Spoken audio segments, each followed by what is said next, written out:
Good morning. My name is Andrew Baxter. This is the final analysis briefing for PAD 5896, Intelligence Analysis, with Dr. David Merrick as the professor.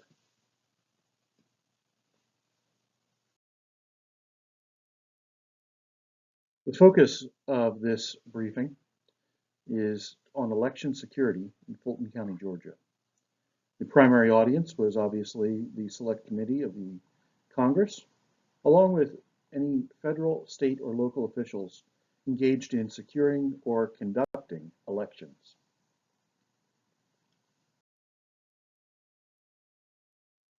The task of the analyst was to look into Georgia as one of the hotspots in alleged voter fraud.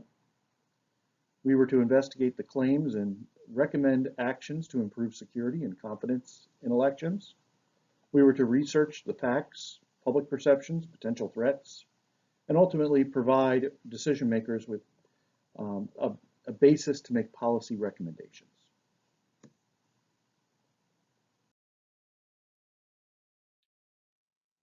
Let me give you some background on what we were able to discover during our analysis. First, election machine concerns in Georgia go back to the state's first purchase of electronic voting machines in 2002. You see, it was research that Georgia's government has a history of tailoring state laws to accommodate a single election vendor. And then in 2016, Georgia was resistant to embrace enhanced election security. Ahead of that 2016 election, Governor Kemp, then Secretary of State, criticized a proposal from then Department of Homeland Security Secretary to designate voting systems as critical infrastructure, providing additional security measures and enhancements. In 2019, the state of Georgia, under the leadership of former Governor Nathan Deal, current Governor and prior Secretary of State Brian Kemp, and current Secretary of State Brad Raffensperger, decided to purchase new election machines manufactured by Dominion. This was a move that raised questions of motives and ethics. For you see, Kemp signed that bill on Tuesday behind closed doors and without prior announcement on the final hectic day of Georgia's 2019 legislative session, just 1 year before the 2020 election cycle. Governor Kemp hired an election company's lobbyist this month, which was also a move that raised alarm bells about one company's influence in Georgia's upcoming purchase of that new statewide voting system.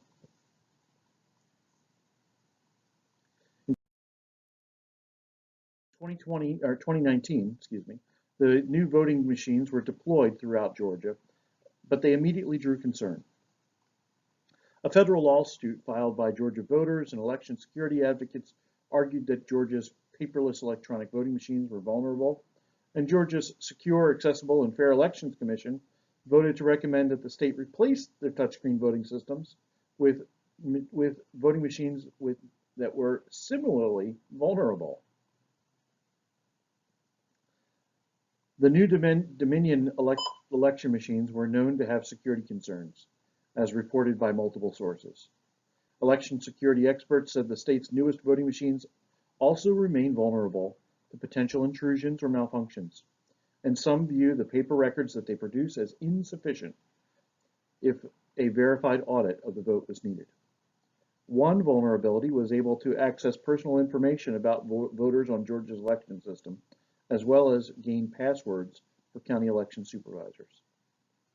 And at a hacker convention, Dominion's image cast systems were torn apart, and it was discovered that you can pop the front end off, and the admin password was just sitting there below that cover. And those machines were created so that you can't change the password.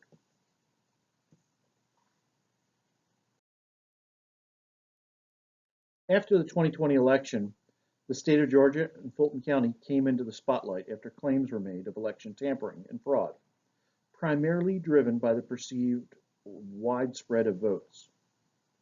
President Trump told Georgia Secretary of State Brad Raffensperger anywhere from 250 to 300,000 ballots were dropped mysteriously into the rolls, and much of that had to do with Fulton County, which hasn't been checked. We think that if you check the signatures, a real check of the signatures going back in Fulton County, you'll find at least a couple 100,000 of forged signatures of people who have been forged. Ultimately, news reports and elected officials' comments have resulted in widespread voter concern and reduced confidence in the integrity of the election process and system.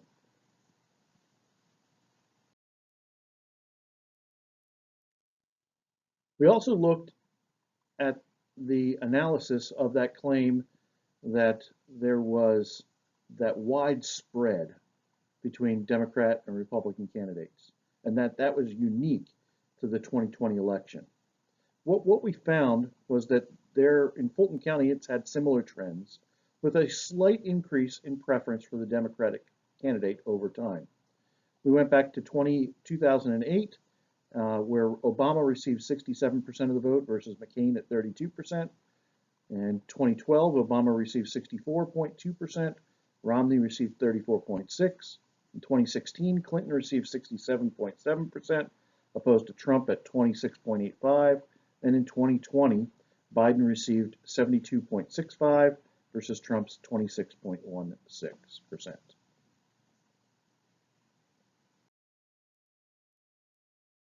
We have four key judgments that were found.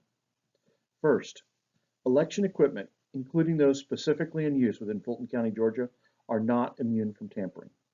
Evidence of such ability to tamper with the machines was presented to the election machine manufacturer, Dominion, prior to the 2020 election. However, no evidence of action was taken to patch the machines in Fulton County or across the nation. This is with near certainty. Political leaders in Georgia had less than transparent dealings in the selection of the election equipment. The selection process created a perception of behind closed door dealings, which increased distrust in the system. This is probable. Third, despite the claims, there has not been any significant evidence of widespread tampering or fraud. President Trump's claim that Fulton County had at least a couple 100,000 of forged signatures has been proven to be false. This is with nearly certain confidence. Voter confidence has been severely degraded, and newly implemented political tactics of discrediting the election process has reduced voter confidence to historically low levels. If the current trend of discrediting the election process is not curtailed, it could severely impact future elections and diminish the confidence in all levels of government. This has a confidence rating of highly probable.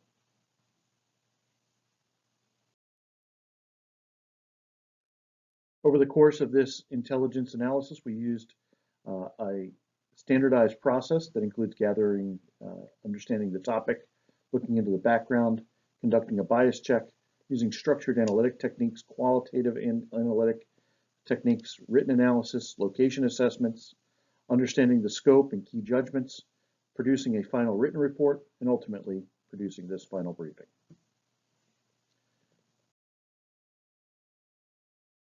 Here's some of our analytic tools that were used. Our location assessment there in the middle, using a structured analytic technique to produce simple scenarios, and our qualitative analysis table on select social media posts.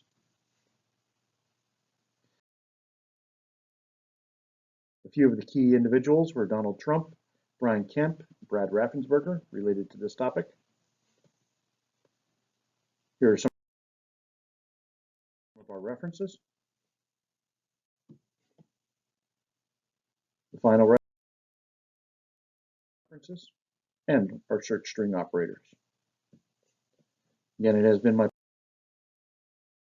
pleasure to produce this analysis for you, and you have my statement of assurance of non-biased analysis and reporting. Thank you. Have a good day.